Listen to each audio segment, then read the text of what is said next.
welcome to the Team Lawson channel. I'm Theresa. I'm Mike. And we're millennials and we're making it. On our channel, we discuss all things that meet within the intersection of millennial marriage and special needs parenting. We want to create a community that's both inclusive and encouraging. So before we get any further in the video, go ahead and subscribe to our channel. It's our goal to make it to 1,000 subscribers before our anniversary date in July. And don't forget to hit that notification bell and subscribe to the channel so you can let the algorithm know that you think we're awesome. So first things first, this is a wig. I did not comb out my locks. There's going to be a video on this too coming out eventually. And this is a beanie. That was actually handmade by a friend. And yeah, she doesn't sell them though. So we're very special. I think she should. That's a lot of work. It could be a lot of money too. I guess. All right, I think she's giving some away though. But so today we're going to talk about elopement and what that means.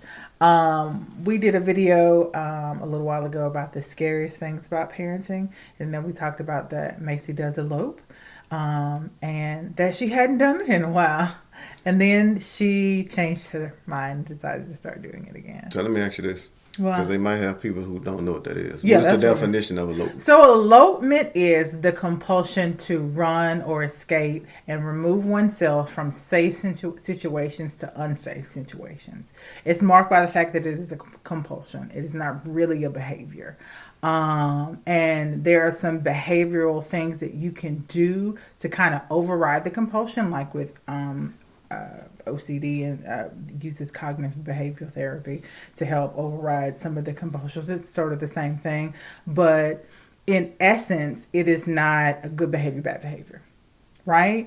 It is a compulsion to do something that is illogical, to be in a safe space and to remove yourself from said safe space and to take yourself from that safe space to a unsafe space. It is not at all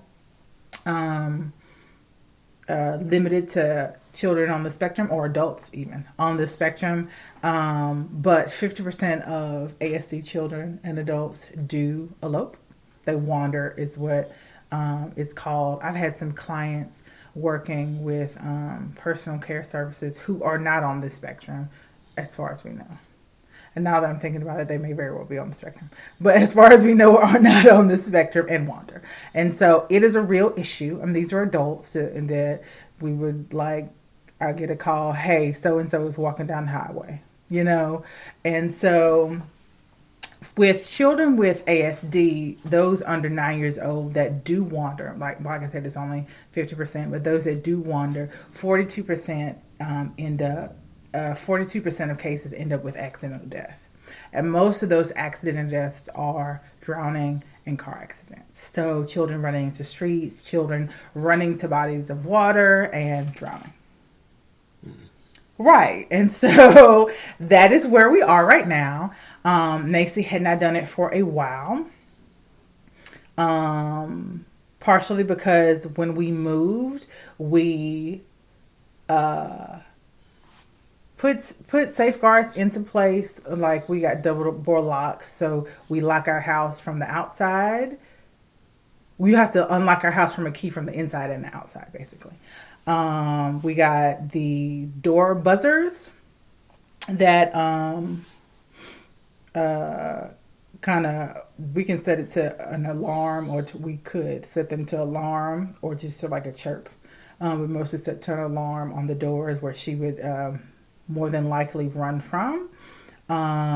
We got safety latches and locks, mainly on inner doors, though, just to keep her just safe in general. And then two, we're just extra vigilant. Like doors are always locked. We've gotten into the habit of either keeping our keys on our person or hiding them, which is why we have a set of keys that is missing now because I hid it and I have no idea where it is.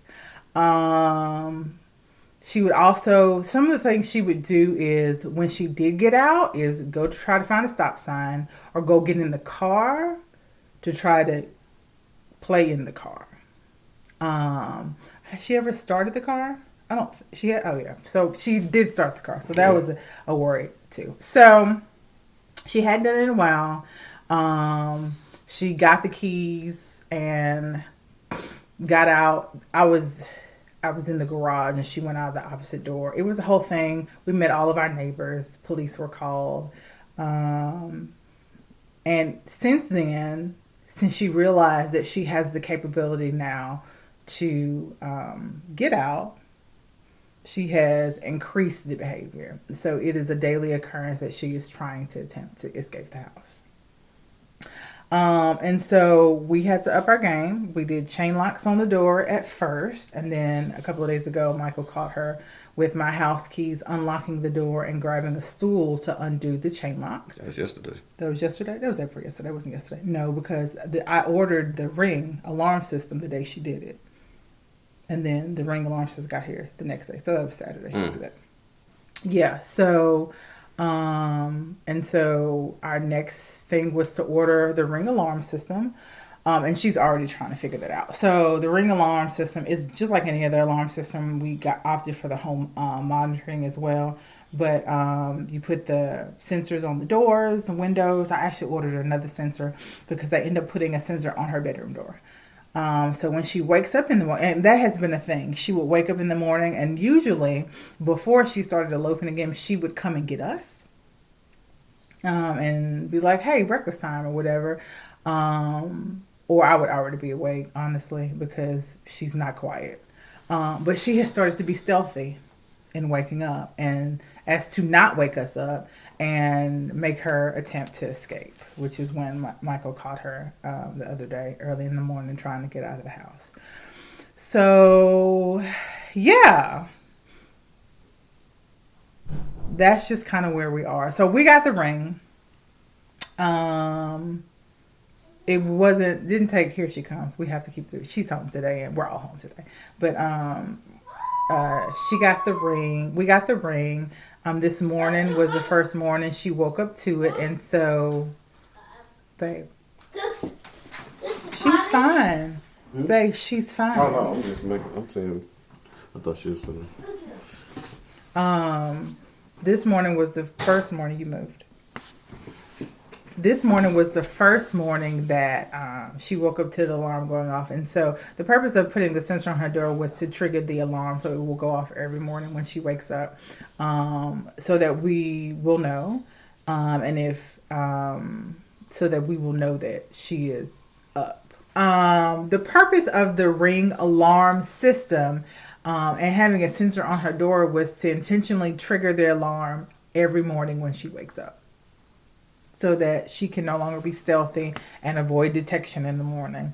And so we did it the first morning. You got up. What was her demeanor when you got up and gave her a phone and told her to go back in the room? She was trying to get something to eat out the kitchen. Oh, and also we've had to put locks on the freezer and the kitchen door and the pantry, because Maci will do things like eat an entire pack of honey buns. She will...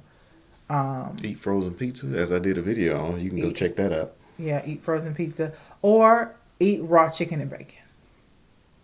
So that's the thing. And so it's not something we worried about before because we didn't keep meat in the refrigerator. So if she got into something, I mean, it's annoying, but like it's not life-threatening. But now, like, we have to make sure that there are certain things she can't get into.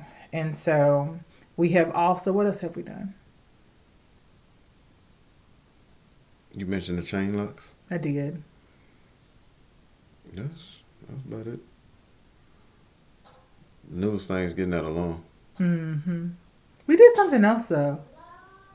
I feel like we did some other things. Mm-mm. No, we did. We started keeping our keys. You mentioned we started keeping our... Well, I always keep my keys. Oh, with the neighbors. Oh, we passed out... Yeah. Passed out them cards in case Maci ever gets loose and start running out again. Mm-hmm. They can just, instead of, calling the laws, they can call us. Right. We need to give more out. And then we have a fire department up this street as well. Me and Maci stopped by over there. We hand delivered some cards and just kind of introduced ourselves. We also contacted our sheriff's office, the sheriff's department in the neighboring parish or county, if you're not in Louisiana. actually gave away GPS trackers to families with children or young adults who eloped. Our parish does not, or county does not do that. I found out when I called. But the next thing is to get with the officers that patrol this area. We may have to talk with your cousin and see who that is. Which cousin? Tina husband. Gina husband. Who is Tina? Gina husband. Well, I do have a cousin named Tina. Yeah, but not your cousin Tina, Gina. And so, yeah, just to kind of let everybody know that we're here. None of that is going to stop Maci from the behavior, though. And I think that is the most trying and difficult part. It is not like screaming, where, you know, when she's frustrated, she screams at people and we can teach her to talk. Or it's not like, even though it's controversial, children can be taught not to stim. They can be taught not to flap or rock or something like that, at least in public. But it's not like that. It's not like a behavior that can be worked out. And I think that is the most frustrating part, because eloping is not, we aren't watching her. And I don't know if you get this a lot, but I do when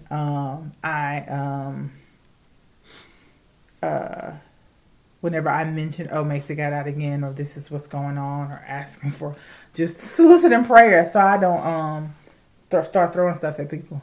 And, well, what were you doing? Where were you? I get that a lot. I have watched Maci. I've been in the kitchen cooking, and I heard my keys, right? So I just turned around and looked, and I have watched Maci just walk to the door casually with my keys in her hand, fiddling with the door, trying to unlock the door. And Maci, what you doing? Oh, get the keys to the car? Oh, no, you can't open the door and take the keys to the car. Like, you're not allowed to do that. I don't know why you feel like you can after all this time. Like, but yeah. So, tips for parents who are going through this, or support systems of families who are going through the elopement thing. One, educate yourself, right? Understand what elopement is, what it's not. And what you can do to prevent some things. What is the website? Autism Speaks has a whole packet that I've been reading through. That's where I got some of the statistics that I quoted to you. But they have a packet that can kind of help you set up your home to be safe. What's another tip?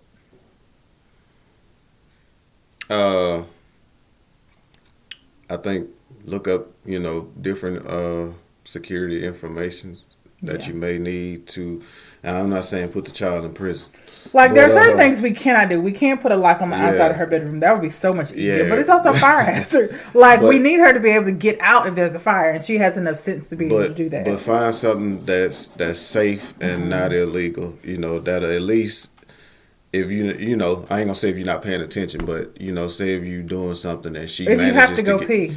You gotta if you got an alarm system, something that'll go off, or something that'll let you know, hey, my kid just walked out the front door. I better hurry up and go see about what's going on. Just different security systems or different security measures that's legal that you can do. That's legal, and like reach out to different nonprofits and see if they're able to help, because none of this stuff is free. We didn't have $300 to put an alarm system in a house. We did it because we had to, but that means we're not buying a water heater this quarter. So hopefully the water heater doesn't go out. And I don't think we got to worry about that. The water, you know how the water heater is? Yeah, but I think it'll be all right. Okay, keep praying. Another tip, get some advice. You can get advice from somebody who may have been through it already. Yeah. Talk with your therapist. It's a therapy center. That's who I got the information packet from twice, because we got it when she first started doing it. And it was a good refresher course. I never begrudged to anyone who was just like, hey, here's some information to help you with your child.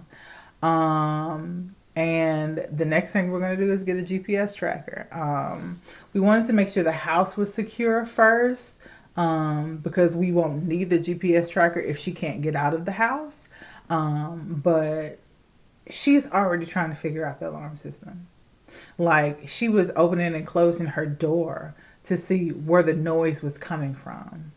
Even though it comes from the base, it doesn't come from the chirp. She was trying to figure out, why is this thing making my door making noise today? And this is the first day that she has been awake and that the alarm system has been in this house. She will eventually figure out how to turn it on and off. Don't say that, girl. She will. Like, that is just speaking it into existence, girl. Don't say that. She ain't gonna figure it out. That's what I'm sticking with that. She ain't gonna figure it out. And when she does, we will have the backup of the GPS tracker system, which is also expensive. It's another $150, $10 a month for the actual service to actually monitor it. So, if you are the support system for someone whose child elopes, know that they aren't negligent parents. They're probably the most vigilant parents. We can't just leave Maci to her own devices. We never have been able to do that because she always gets into mischief. And that's just normal kid stuff. But there's an added layer of the compulsion that is ASD. You know, the compulsions that go along with autism spectrum disorders. So yeah, that's where we are. We're trying to do our best. I've had a horrible attitude about it because I don't want to live in Fort Knox. I don't want alarms and locks and double locks on all the doors. I want to be able to sleep and not be jarred awakened at 5, 6 o'clock in the morning by the alarm system in my house going on off from now into the foreseeable future. It puts you in a bad mood first thing in the morning. It might change. It might not always be like that. She might get old and mellow out. Just, give her a chance. It won't always be like this.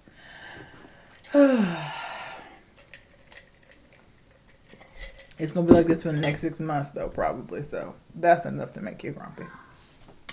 But yeah, keep us in your prayers. How we doing together working as a team? I want to apologize for my grumpiness the past few days. I was waiting to see if it was PMS. It's not. It's just me being upset. Of course it is. Can't blame it on the hormones. It's just me. But I'm appreciative of the way we were able to work together throughout this whole stomach virus thing. We have been sick as a family for like probably the past week and a half. This is probably the first day. How are you feeling? Right. That we've all been well. No, I think I was straight yesterday. You were straight yesterday? I think I was. Okay. Well, I wasn't. My stomach was still hurting. I mean, my stomach was still sore. Mine was too. Like, I don't know why my stomach took so long to get better. We had a stomach virus. Maci brought home the plague into our home. She had it been first. going around though. Yeah. Because it's going around my job from what I've been told. And, yes, indeed. Mm-hmm. A lot of people, a guy who I talk with, who I work with, he said they had it at the daycare that, his kids was going to. So, and then one of my cousins said she had it. When I posted it on Facebook last weekend, when I was sick, a couple of people were like, yeah. Yeah, it's going around. So, y'all be careful. Wash your hands. Wash your hands. Oh, Lord, wash your hands. I gave it a fight until the end. The end, it got me. Yeah, so, Michael was the last one to get it. I'm always last when the sickness run through this house. A lot of the time it is because you're not here as much, and so you don't have to be sucked into the germ wormhole. But Maci's calling me, so we're going to go do lunch, come back with a late night daylight in the daytime. And wait, what's one thing I'm doing good? Apologizing. But don't forget to subscribe to our channel. Hit that notification bell so you can know the content that we got coming out. Follow us on social media. Facebook, we are Team Lawson. Instagram, we're Team Lawson 225.